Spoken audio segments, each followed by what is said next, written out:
Baik, sini saya akan menjelaskan terkait tugas manajemen basis data yaitu membuat video. Ini langsung saja, perkenalkan nama saya Edindra dari kelompok 4. Sini saya akan menjadi pembicara pertama. Pendahuluan mengapa arsitektur data penting. Arsitektur data modern adalah kerangka pengolahan data yang mengintegrasikan sistem operasional hingga analitik. Tujuannya adalah memastikan data mengalir secara efisiensi dari sumber transaksi harian menuju platform pengambilan keputusan strategis. Era Big Data dan AI eksponensial dari transaksi e-commerce, sensor IoT, hingga media sosial. Tangan utama mencakup integrasi data dari berbagai sumber, serta memastikan keamanan data dan skalabilitas sistem. Tanpa arsitektur data yang tepat, organisasi beresiko menghadapi data silo, inkonsistensi informasi, dan tidak mampu memanfaatkan kompetensi AI secara optimal. Arsitektur yang baik menjadi fondasi bagi inovasi berbasis data. Nah, ini sini ada sistem operasional dan analitik. OLTP adalah Online Transaction Processing, dirancang untuk transaksi cepat dan efisiensi, menjamin integritas data melalui prinsip ACID, Automatical Consistency Installation dan Durability, yang menggunakan pada sistem operasional seperti perbankan, e-commerce, dan ERP. OLAP, Online Analytic Processing, dirancang untuk analisis data dalam jumlah besar, agregasi cepat, very multidimensional, dan pelaporan bisnis digunakan untuk pengambilan keputusan strategis dan bisnis intelijen. Di sini ada contoh kasus OLTP dan OLAP.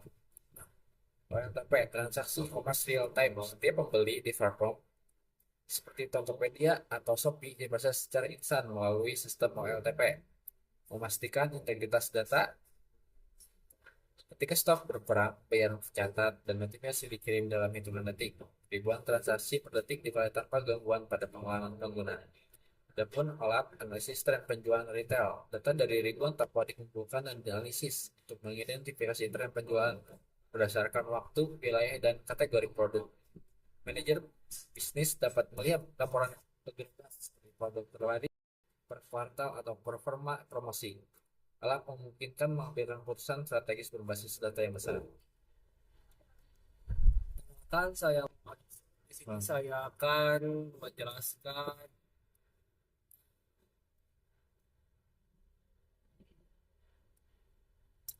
proses ETL itu sebagai jembatan integrasi data.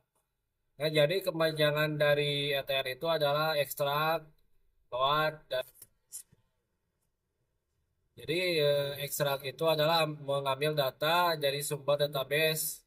Nah, sedangkan untuk load itu simpan data bersih ke sistem target seperti ke data warehouse. Nah, untuk transform itu eh, digunakan untuk analisis lebih lanjut dan untuk yang keempat itu ada integrasi yang menjadi jembatan antara sistem operasional dan analitik aliran data yang andal dan akurat. Nah, di sini ada contoh kasus ETL. Contohnya di sistem perbankan. Jadi sistem perbankan di seluruh cabang itu dalam satu sistem terpusat itu menggunakan proses ETL yang terstruktur. Dimulai dari ekstrak mengambil data transaksi harian dari ratusan cabang di berbagai wilayah dan juga transform di sini standar format mata uang itu memvalidasi kualitas data dan bersih dari duplikat dan menyimpan data bersih ke data warehouse. Jadi dengan pipeline ETL yang baik, bank dapat mendeteksi pola transaksi yang mencurigakan dan otomatis menghasilkan laporan keuangan konsolidasi yang sangat akurat. Nah, di sini ada data warehouse dan data mart. Apa itu data warehouse?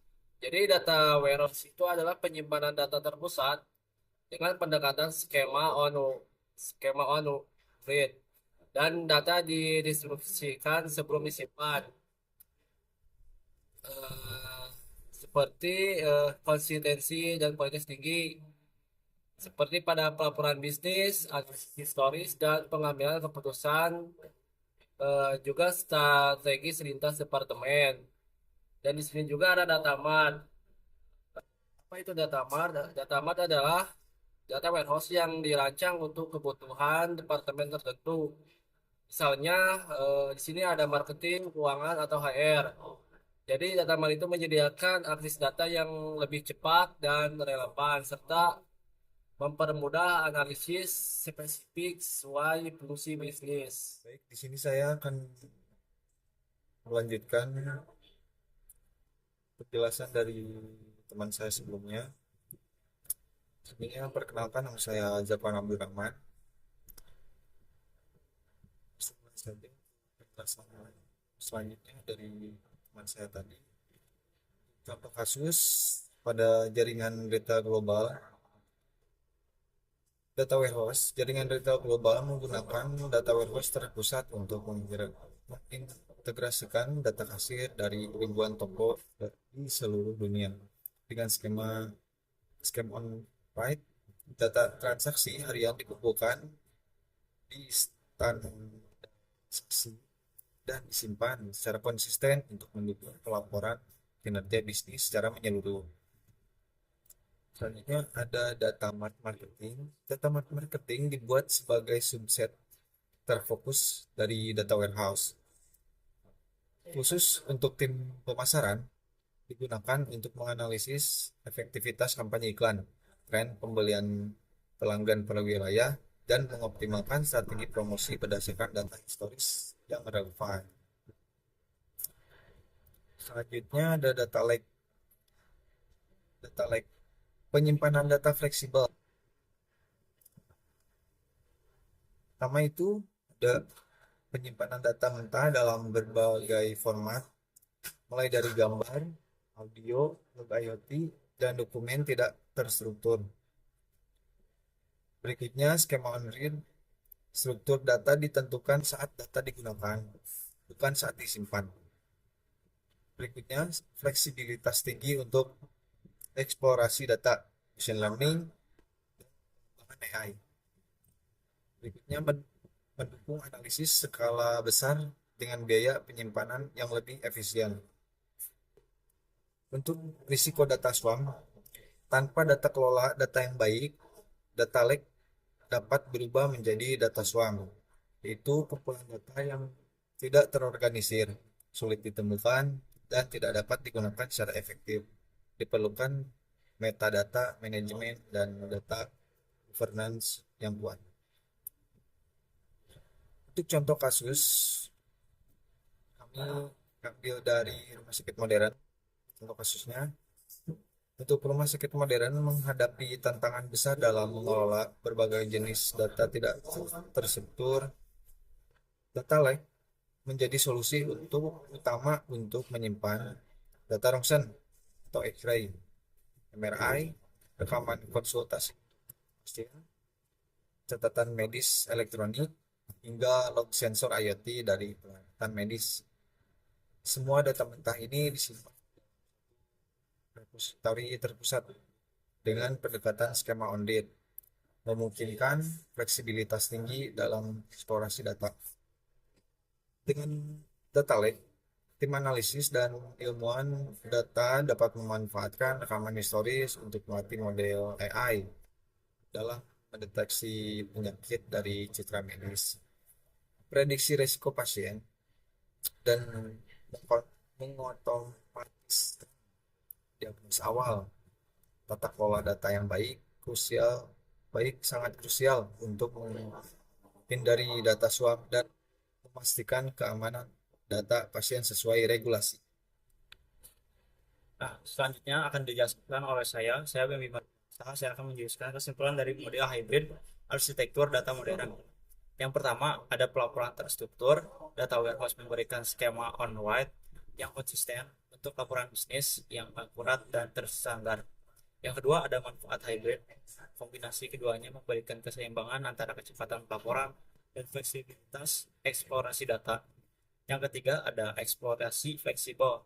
Data lake kemungkinan penyimpanan data mentah dan eksplorasi bebas dan kebutuhan AI dan analitik lanjutan. Yang keempat ada maksimalkan potensi data. Perusahaan dapat mengoptimalkan data operasional hingga mendukung pengembangan model AI secara efisien. Selanjutnya ada langkah selanjutnya bentuk implementasi. Yang ke satu ada evaluasi kebutuhan, tinjau sistem data yang ada saat ini, dan identifikasi kebutuhan operasional, analitik, serta AI yang ingin dicapai. Yang kedua ada bangun infrastruktur bertahap, mulai dengan prioritas tinggi, implementasikan secara bertahap, dan pastikan integrasi antar sistem berjalan dengan lancar. Yang ketiga ada pilih kombinasi sistem. Di sini kita bisa tentukan kombinasi OLTP, OLAP, ETL, data warehouse, dan data lake yang paling sesuai dengan skala dan tujuan bisnis Anda. Yang keempat ada kalau data yang baik, terapkan kebijakan kualitas data, metadata, manajemen data untuk menghindari data spam dan memastikan nilai data jangka panjang. Mungkin bisa kamu sampaikan. Saya untuk terakhirnya di sini saya Abimansyah. Terima kasih sebelumnya jika ada kesalahan dari kelompok 4. Mohon maaf. Assalamualaikum warahmatullahi wabarakatuh. Beres.